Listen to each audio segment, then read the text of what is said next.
Hello, everyone. Thank you very much. It's been a very big 2 days, I have to say. And we'll be heading back to Washington, D.C. right after this.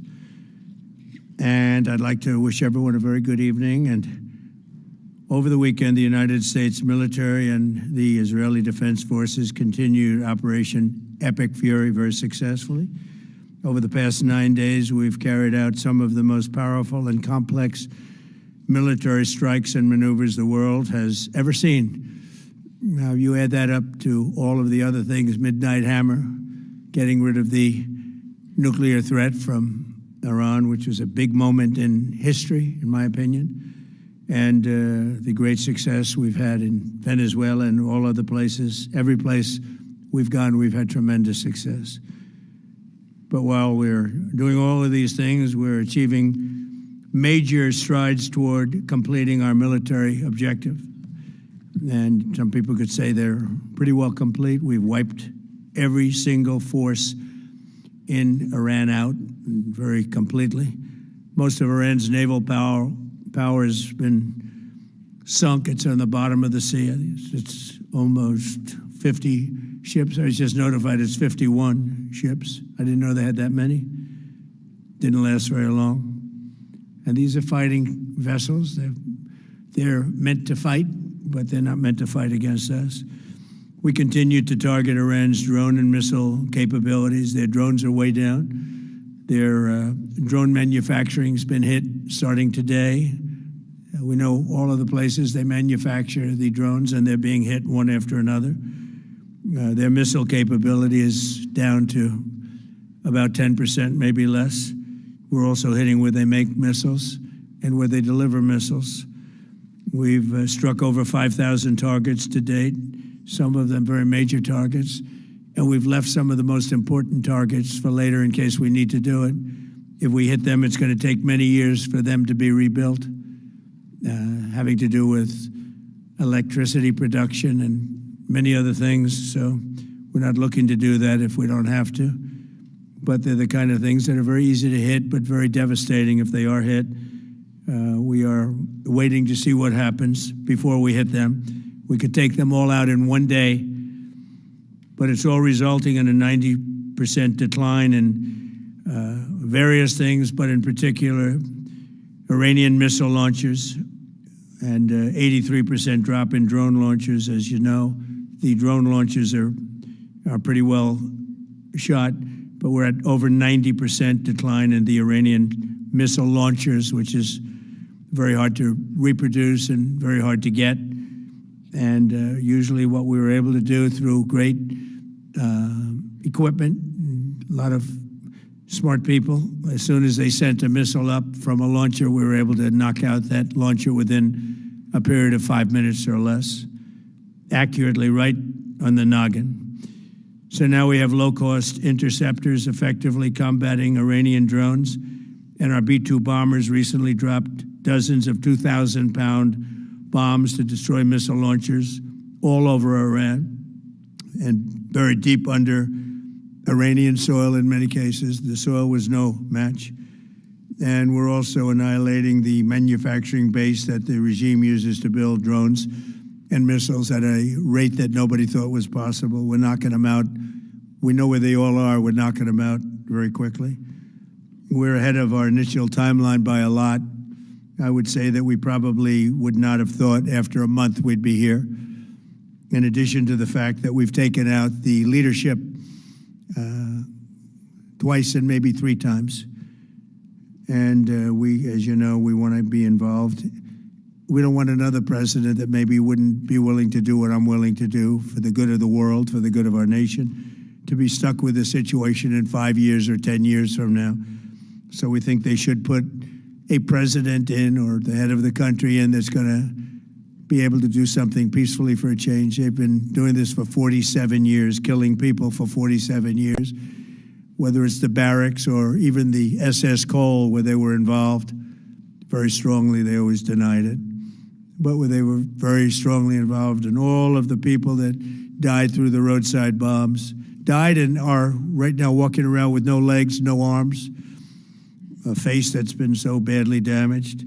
The Iranian regime has been attacking Americans and spreading terror for 47 years, and despite these countless opportunities to renounce their nuclear ambitions, which they had just a short while ago, they told Mr. Witkoff, who is standing right over here, they said, they actually said, we want to keep building. Essentially, in a real nutshell, we want to continue to build nuclear weapons. If we didn't knock out Midnight Hammer, if we didn't knock out their Iranian potential, if we didn't do that with Midnight Hammer, they would have had a nuclear weapon. They would have used it long before now. And at a minimum, Israel would have been annihilated. I was very lucky that we had the courage to do that we had the talented pilots and the great equipment. The B-2 bombers are unbelievable. We ordered 25 more, by the way. The newer, better version. It's we have the greatest military in the world. We have the greatest equipment in the world by far. You see that no matter where we go. You still need the people, though, to operate it and to use it. And those are the people that we cherish. Even after we obliterated their key nuclear sites in Operation Midnight Hammer, they never negotiated in good faith. They still continued to say, we want to build nuclear. We want enrichment at levels that were unacceptable. And they even turned down an offer for unlimited free nuclear fuel forever for civilian purposes. We had people offering them free nuclear fuel. They weren't interested in that because they wanted to build a nuclear weapon. So instead, the regime was trying to reconstitute its weapons program at a different site. They couldn't go back to where they were, the 3 sites that we obliterated, but they were starting work at another site, a different site, different kind of a site, and that was protected by granite. They wanted it protected. Granite's pretty good, but they wanted it protected by a lot deeper. They wanted to go a lot deeper, and they started the process while rapidly building conventional ballistic missiles. They were going to do it all at the same time. It threatened our overseas bases and soon could have reached even our homeland. The regime's intention was to use this exponentially growing ballistic missile threat to make it virtually impossible to prevent them from obtaining a nuclear weapon. So as you probably saw, they had a tremendous number of missiles, most of which are now being used or destroyed, and very unsuccessfully used because we have been able, for the most part, to shoot them all down. What incredible technology. The Patriots have been unbelievable, and other things. And the laser technology that we have now is incredible. It's coming out pretty soon. Where literally lasers will do the work of, at a lot less cost, do the work of what the Patriots are doing or what other things are doing.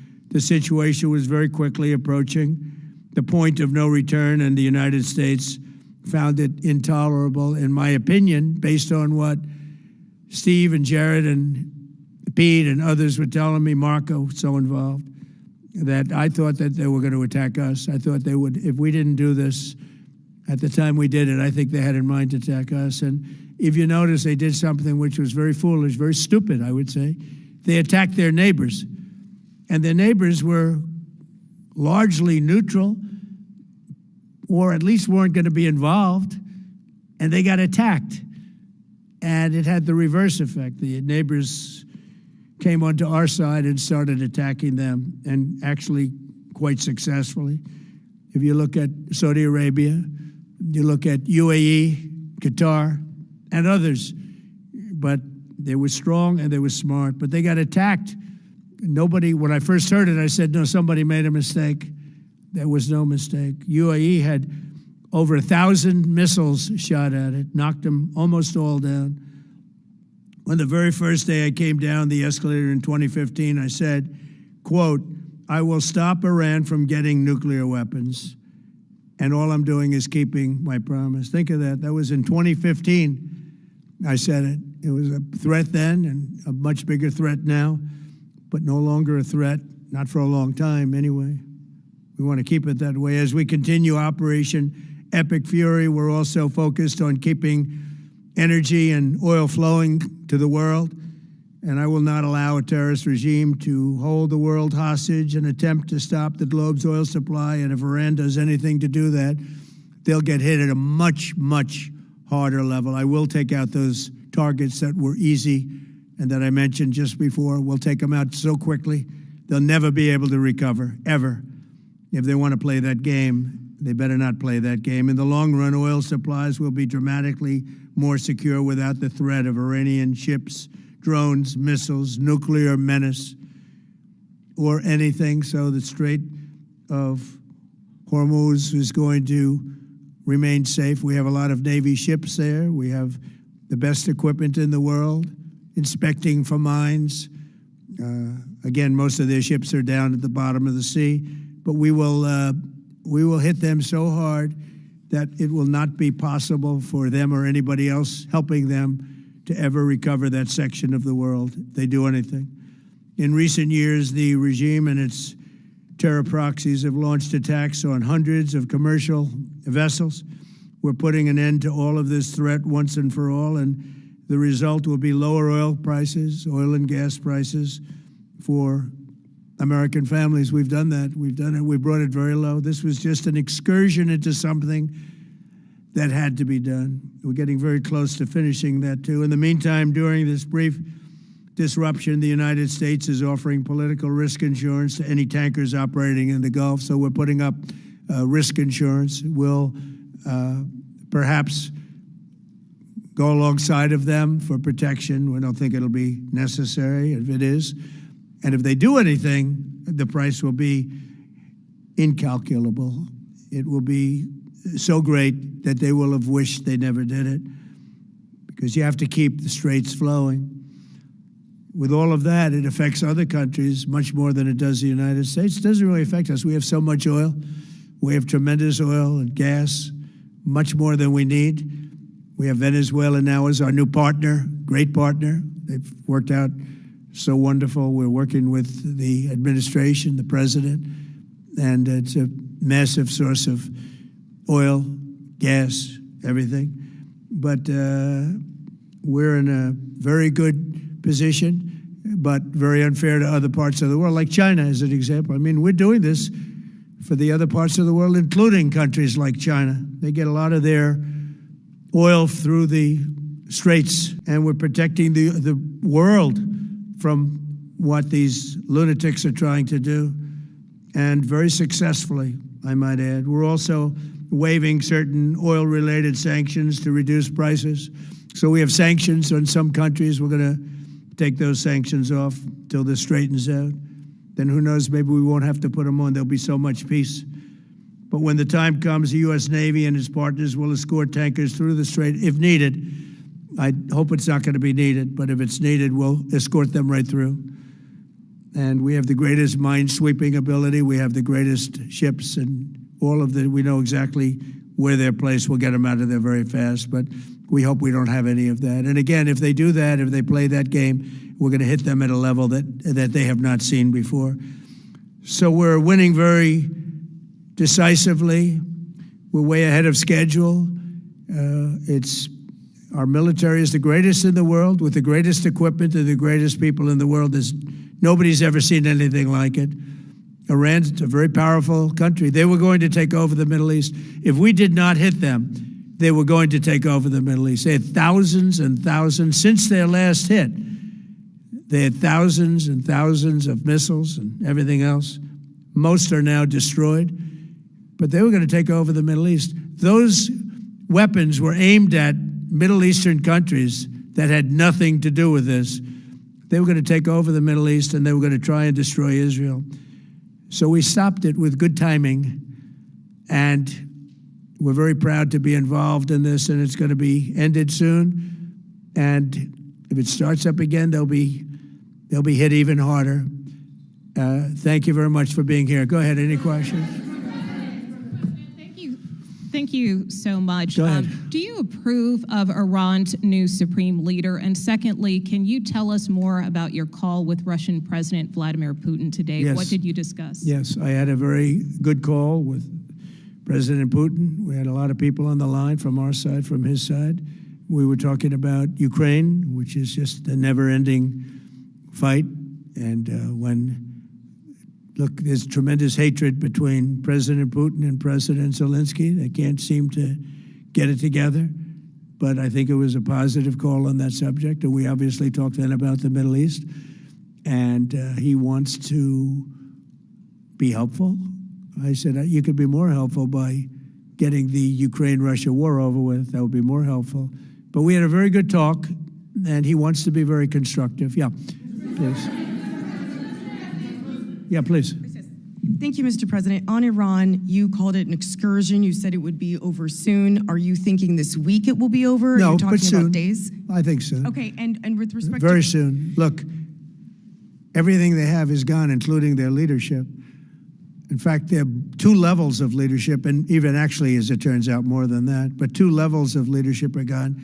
Most people have never even heard about the leaders that they're talking about. So it's obviously been very, very powerful, very effective. With respect to Cuba, you said that Cuba wants to make a deal. Yes. What would the United States get in return for that, and why should Americans trust Marco Rubio to negotiate it? Well, Marco Rubio is doing a great job. I think he's going to go down as the greatest Secretary of State in history. Look at what we've done as a presidency. Look at what we've done as an administration.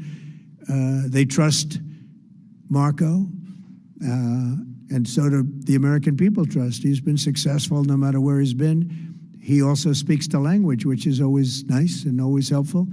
But he's dealing, and it may be a friendly takeover. It may not be a friendly takeover. It wouldn't matter because they're really they're down to, as they say, fumes. They have no energy. They have no money. They're in deep trouble on a humanitarian basis. And we don't want to see that, but they were very, very bad to a lot of people, as you know, and a lot of people living on the Cuban-American vote, which I got at record levels. Very important. Those people are very important to me. I know what they went through. They went through hell. Some of them have gone on to be some of the most successful people in the country. Cuban-American business people, some of them are like the most successful in the country. And a lot of them are friends of mine because I've been fighting this battle with them for a long time. The Castro regime was brutal, but they lived off Venezuela. Now they don't live off Venezuela. Sends them no energy, no fuel, no oil, no money, no nothing. They lived without Venezuela. They couldn't have made it. And we cut them off from everything else. So, yeah, they're going to make either a deal or we'll do it just as easy anyway. Yeah. Please, go ahead. Tomahawk missile likely destroyed that Iranian girls' school. So will the U.S. accept any responsibility? Well, I for haven't that strike? seen it, and I will say that the Tomahawk, which is one of the most powerful weapons around, is used by, is sold and used by other countries, you know that. And whether it's Iran, who also has some Tomahawks, I wish they had more, but whether it's Iran or somebody else, the fact that a Tomahawk is very generic. It's sold to other countries, but that's being investigated right now. Yeah, please. Thank you. Mr. President, you've said the war is, quote, very complete, but your defense secretary says this is just the beginning. So which is it, and how long should Americans be prepared Well, I think for you could this war say to it last both. for? It's the beginning of building a new country, but they have no Navy, they have no Air Force, they have no anti-aircraft equipment. It's all been blown up. They have no radar, they have no telecommunications, and they have no leadership. It's all gone. So, you could look at that statement. We could call it a tremendous success right now as we leave here. I could call it, or we could go further, and we're going to go further. But the big risk on that war has been over for 3 days. We wiped them out in the first 2 days. When you think about it, it's incredible. We wiped out a big Navy, very powerful Navy. These were ships, these were serious ships. These were ships that you buy when you want to win battles. They're all on the bottom floor. The sailors are all running off the ships. They refuse to get on the ships. The Air Force is gone. Everything's gone. The missiles are down to a trickle. The drones are down to probably 25%, and they'll soon be down to nothing. We'll have where they manufactured the drones are under fire as we speak. They're being hit. So the rest is going to be a determination as to my attitude, along with the people in the Trump administration, what we want to do. Thank you. Yeah, please. Can I ask you, you mentioned you were going to waive certain additional oil waivers or sanctions. Can you talk a little bit more about that and address in particular? Well, we're looking to keep the oil like prices down. We went artificially up because of this excursion into a very positive thing. I mean, this was an excursion that a lot of people wouldn't have done. I knew oil prices would go up if I did this, and they've gone up probably less than I thought they'd go up. But I don't think anybody thought we were going to be this quickly successful. This was a military success, the likes of which people haven't seen. We have the best military. We have the best equipment. We have, I believe, the best generals. We have the best. And this went very quickly. We talked about that with President Putin. He was very impressed with what he saw because nobody's ever seen anything quite like it. You know, Iran was a very powerful military country with all of the missiles. Now, you had the double attack. You had the original attack with us and Israel, and that knocked them for a loop. Then you had the B-2 bombers, which took out their nuclear capability, and they would have had a nuclear weapon within 2 weeks to 4 weeks, and they would have used it long before this press conference, and we might have had a much different press conference if we had a press conference at all. But it's been amazing. The military success that we've had is truly unprecedented. You said you've told your congressional colleagues that you will not sign any piece of legislation until the Save America Act is passed. Does that include the confirmation of Senator Mullen as your next DHS secretary? Does that mean a DHS funding bill?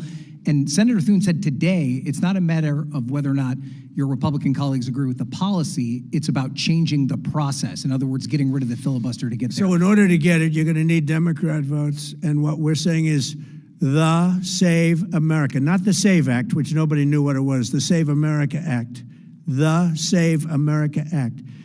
And that's voter ID.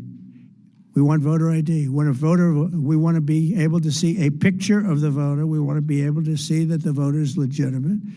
We want, very importantly, confirmation that this voter is a citizen of the United States of America, and we want no mail-in ballot scams. So we have exceptions for the military, for sick, for disabled, and for people that are away, business trips or whatever. Even vacations will be very liberal in that. We've added two things to it: no men and women sports and no transgender mutilization of our children. We don't want it's mutilization of our children, and we don't want that. So we added those two things. That's the 5 points. We have 5 very good points. It polls at 86% with Democrats. Think of that. The overall vote is 86%. With Republicans, it's 98%. And the only one opposed to it is a Democrat leadership because they cheat. They want to cheat. So we added those 2 points. We're going for the gold, and we're going to have to fight like hell. Now, certain things will happen. Certain things will take place. I'm here to do a great job for the country. But we don't have a country if we're going to have elections that are so corrupt and so dishonest like we've witnessed over the last period of time. You know, as an example, virtually nobody has nobody has a system of mail-in ballots like we have. No other country in the world. France went away from it. They all went, you know why? Because it's corrupt. And Jimmy Carter, when he had a commission, frankly, I think it's probably the best thing Jimmy Carter did. He said, you can't have mail-in voting because it's inherently dishonest. And it's turned out to be totally dishonest, so we're going to fight for it. Yeah. Has Iran activated any sleeper cells inside the U.S.? There's reports that they have pressed that trigger button to activate those cells, at least abroad. Well, they've been trying for a long time. We've been very much on top of it. One of the things we have to do is get the Democrats to stop the Democrat shutdown, because, as you know, the apparatus that looks into that Schumer and the Democrats have shut it down, which tells you they probably hate our country a lot. But the Democrats have to open that up. But we've got very, very good intelligence into that. We know a lot of different things that have happened that have been very bad. A lot of them came in during the Biden open border period, but we have them under, we've got them, we're watching every single one of them. Yeah, we know a lot about them. The biggest problem we have is the Democrat shutdown. We know a lot about them, but the shutdown doesn't allow us to do what we have to do. Do you have to take him out? Does he have a target on his back? You mean the new supreme leader? You mean the son? How can there be an Iran with Well, another I don't want Ayatollah? to say that, but you know, I was disappointed because we think it's going to lead to just more of the same problem for the country. So I was disappointed to see their choice. Thank you, sir. You've said you have someone in mind to be the new Iranian leadership, if not the Ayatollah's son. What are you looking for in that person? Are you looking at someone internal, given that you just said that their leadership has been I decimated like the and idea wiped of, out? internal and eternal, come to think of it. But I like the idea of internal because it works well. I mean, I think we've proven that so far in Venezuela. We have a woman, Delcy, who has been, president of the country, very respected, she's doing a great job. And it's, no disruption.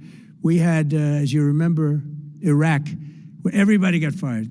The military got fired, the police got fired, the politicians got fired. There was nobody. And you know what they turned into? ISIS. And we don't want that. We don't want that. So I would like to see people that are inside go. Now they talk about the son of the Shah. They talk about other people. But, hasn't been there in many, many years. We have a formula that's been very good so far, and I think it'll continue to be good. The relationship is extraordinary with Venezuela, smart country.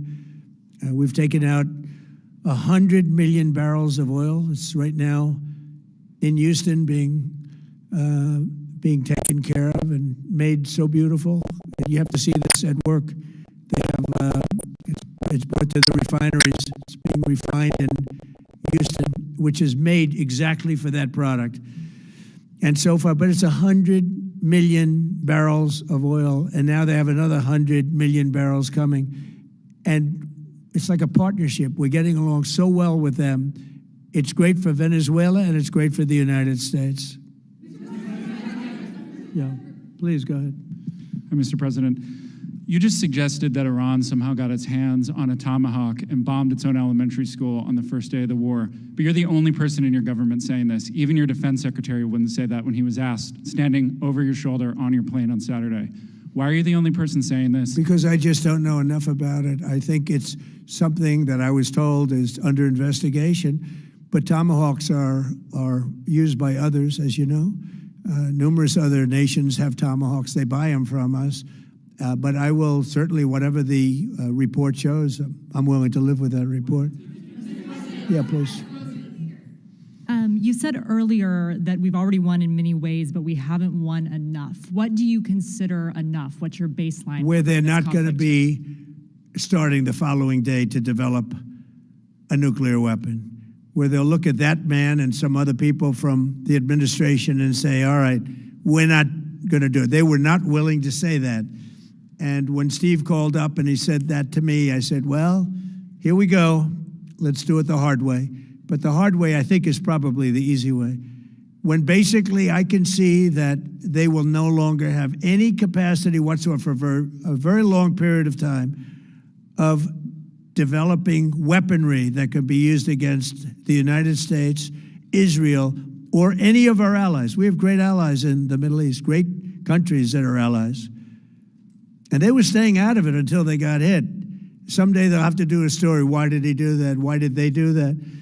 But they were going to hit them. If I didn't hit them first, they were going to hit our allies first. I believe, upon information and belief, but I believe that he was going to, they were going to take over the Middle East. They were looking to take over the Middle East. Now, had Operation Midnight Hammer not taken place, that was definite. because they would have had a nuclear weapon within a matter of weeks. But that took place. That was a setback. But look at the number of missiles they were able to buy and make over the last 6 months. And those missiles were aimed at various countries. And when you look at over 1,000 missiles shot at like UAE, they were looking to take over the Middle East. We got there first. We're lucky. I'll tell you what, the Middle East and those countries, very rich countries, are very lucky that I was president instead of somebody else.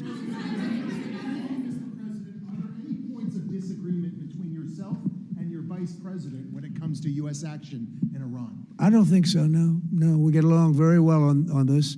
He was, I would say, philosophically a little bit different than me. I think he was maybe less enthusiastic about going, but he was quite enthusiastic. But I felt it was something we had to do. I didn't feel we had a choice. If we didn't do it, they would have done it to us. I felt, based on the negotiations that were being had by Steve Witkoff and Jared Kushner and Marco and Pete, and everybody was involved, I felt that they were looking to tap us along before they hit, and I thought they were going to hit. And if they hit us first, that would have been a very bad thing. In the back, please, in the back.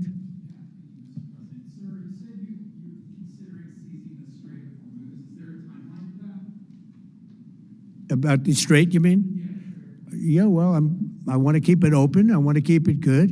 You know, it doesn't pertain to us so much as it does to China. We're really helping China here and other countries because they get a lot of their energy from the Straits.